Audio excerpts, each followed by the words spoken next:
सुबह सुबह फ़ोन की रिंग की आवाज़ सुनकर, ओह ज़रूर नेहा होगी, अमित ने कहा। हाँ नेहा, यार टैक्सी बुक करके आ जाओ ना, मैं रिया को छोड़कर एयरपोर्ट नहीं आ सकता। हेलो सर, मैं इंस्पेक्टर राठौर बोल रहा हूँ। आपकी वाइफ मिसेस नेहा को एयरपोर्ट मेडिकल अथॉरिटी ने क्वारंटाइन के लिए स्टैम्प किया है। इन्हें हम शहर से थोड़ी दूर बनाए गए वार्ड में 15 दिन रखेंगे। 15 दिन बाद टेस्ट किया जाएगा। सब ठीक रहा तो घर जाएंगी, नहीं तो आइसोलेशन में रखा जाएगा। इंस्पेक्टर एक सांस में ही बोल गया। ये सुनकर मेरे होश उड़ गए। हाथ से मोबाइल गिरते गिरते बचा।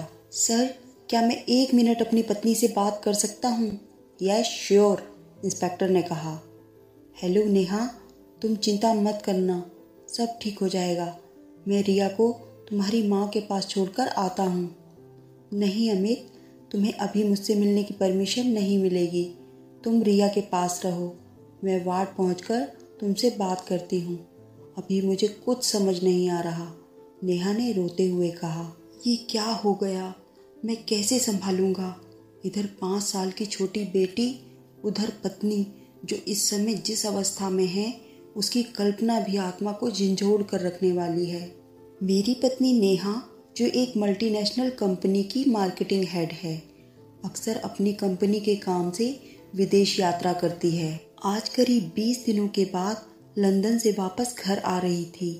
क्या करूं, मुझे वहां जाना तो होगा ही। नेहा को मैं ऐसे अकेले नहीं छोड़ सकता। खुद से बात करते हुए मैंने नेहा की माँ को फ़ोन किया। पता चला वो खुद कुछ दिनों से बीमार हैं। ऐसे में रिया को संभालना उनके लिए मुश्किल है। उसके भाई भाभी से कभी आत्मीयता थी ही नहीं, तो उनसे कोई उम्मीद नहीं है।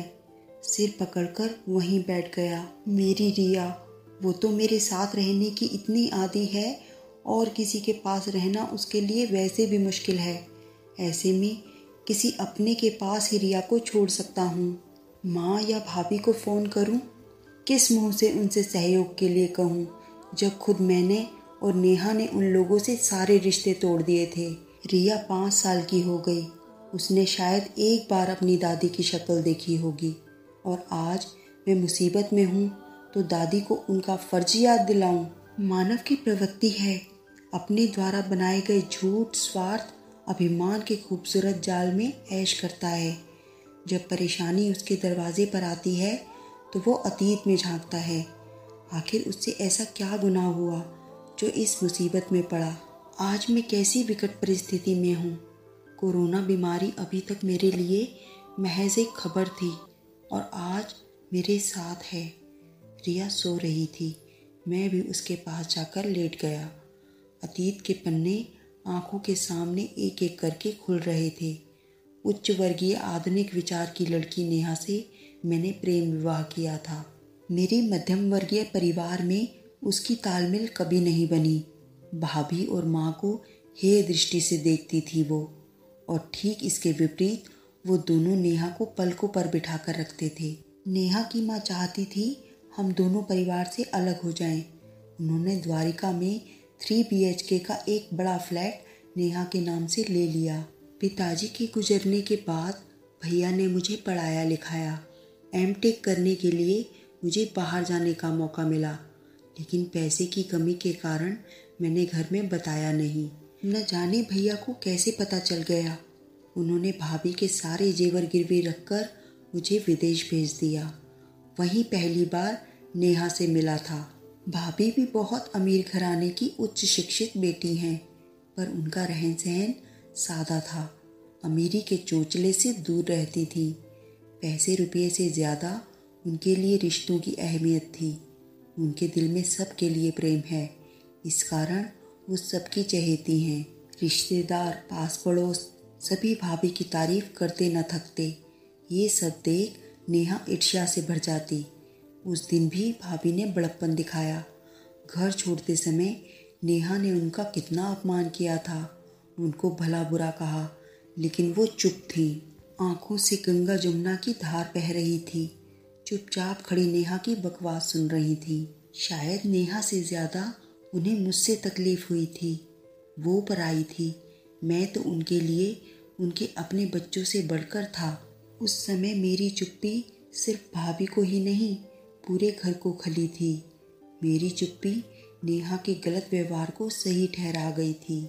मेरा मुंह नेहा के प्यार और हाई क्लास लाइफस्टाइल ने बंद कर रखा था। उस दिन के बाद रिया के जन्म के समय माँ हमसे मिलने आई थी। उस दिन भी उनके प्रति हमारा ठंडा रवैया उन्हें समझ आ गया था, इसीलिए जल्दी ही बिना किसी को अपना परिचय दिए निकल गई थी। उनके दर्द को उनकी आंखों में मैं साफ देख रहा था, पर so called high status friend सामने बैठे थे तो मैंने माँ के प्यार को अनदेखा कर दिया। आज पापा की बहुत याद आ रही थी। उनके दिए संस्कारों की तिलांजलि देकर मैंने सच्चे रिश्तों को खो दिया। आज जब मुसीबत पड़ी तो अपने याद आ रहे हैं। कितना स्वार्थी हो गया हूँ मैं, जिनके त्याग और प्यार को ठुकराकर आगे बढ़ गया था। मुश्किल वक्त आया तो मुझे उनकी ज़रूरत महसूस हो रही है। अतीत के पन्नों को बंद करना ही बेहतर होगा। रिया भी उठ गई थी। सोचा उसको प्ले स्कूल में डालकर नेहा से मिलने की कोशिश करता हूँ। साहब, रिया बेबी का स्कूल तो बंद हो गया है, सुनीता ने कहा। ओह हाँ, मैं भूल गया था। क्या हुआ साहब, आपकी तबीयत तो ठीक है? हाँ, मैं बिल्कुल ठीक हूँ। ऐसा करो, रिया के लिए कुछ खाने को बना दो, मुझे भूख नहीं है। साहब, और मैडम के लिए? वो भी तो आज आएंगी। मैं चुप। क्या जवाब दूँ? नहीं, आज नहीं आएंगी, तबीयत खराब है, इसीलिए डॉक्टर के यहाँ हैं। साहब, टीवी देखो, क्या क्या दिखा रहे हैं। कोई बीमारी उन चीनियों ने भेजी है, सब मर रहे हैं। मेरा आदमी भी बोला अब मैं काम पर ना जाऊं, सुनीता ने कहा। कोई नहीं मर रहा, सब ठीक हो जाएगा, तुम अपना काम खत्म करो, मैंने खींच कर कहा। अकबक सी खड़ी सुनीता थोड़ी देर देखती रही, फिर काम में लग गई। सुनीता की बातों ने मुझे और भी व्यथित कर दिया था। मैं कमरे में चला आया। नेहा को कुछ नहीं होना चाहिए। हे भगवान, हमारी गलतियों की सज़ा मेरी बेटी को ना देना। अब तक काबू रखा दिल अकेले में चीख पड़ा। पापा, रिया की आवाज़ सुन खुद को संयत किया। सभी करीबी दोस्तों को फ़ोन किया। हर किसी ने अलग अलग मजबूरियां बताईं। किसी को रिया की जिम्मेदारी नहीं लेनी थी। इसके लिए रिया नहीं, भय था कोरोना बीमारी। सभी संक्रमित हुए किसी भी परिवार से दूरी बनाए रखना चाहेंगे। इसके लिए मैं उनको गलत भी नहीं कह सकता। साहब, मैं घर जा रही हूँ, सब ठीक रहा तो शाम में आऊँगी, नहीं तो आज से मेरी भी छुट्टी समझो, सुनीता ने जाते हुए कहा। मैंने नेहा को फिर फ़ोन किया। नेहा, कैसी हो? मैं कुछ करता हूँ, थोड़ा इंतज़ार कर लो। अमित प्लीज़, तुम चिंता मत करो, मैं ठीक हूँ।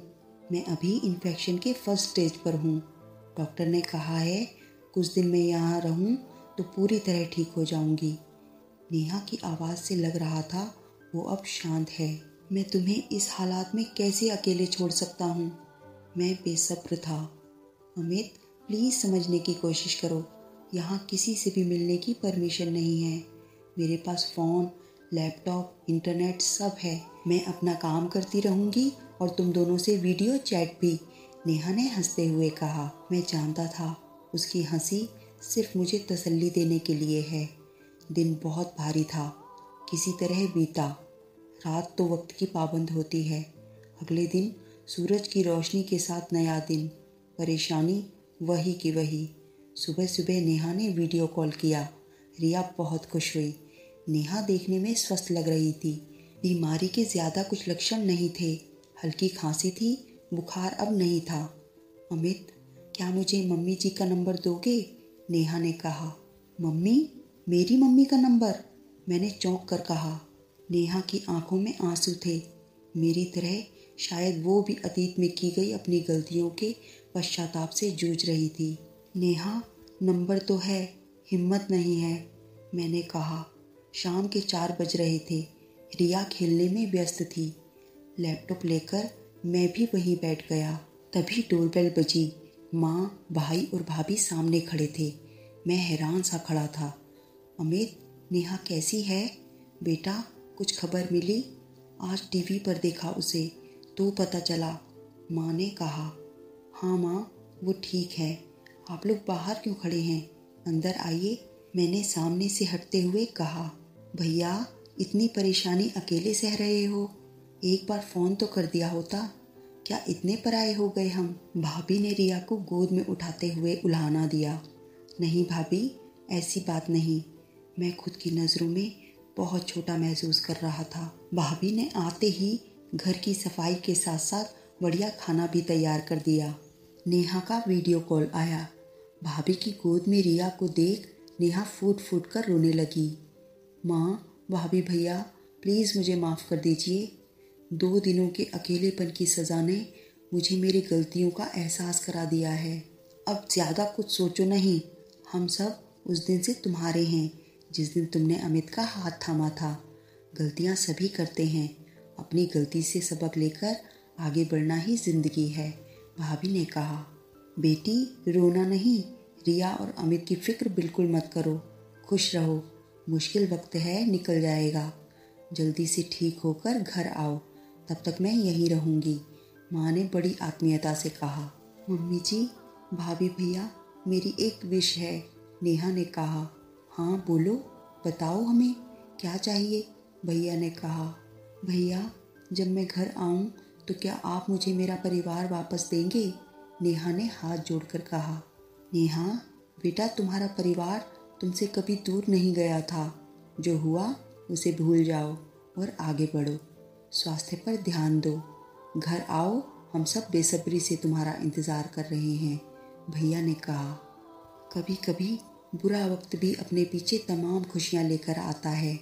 मैं खुश था, हम सब खुश थे और आज मुझे सच्चे रिश्तों का मोल समझ आ गया था।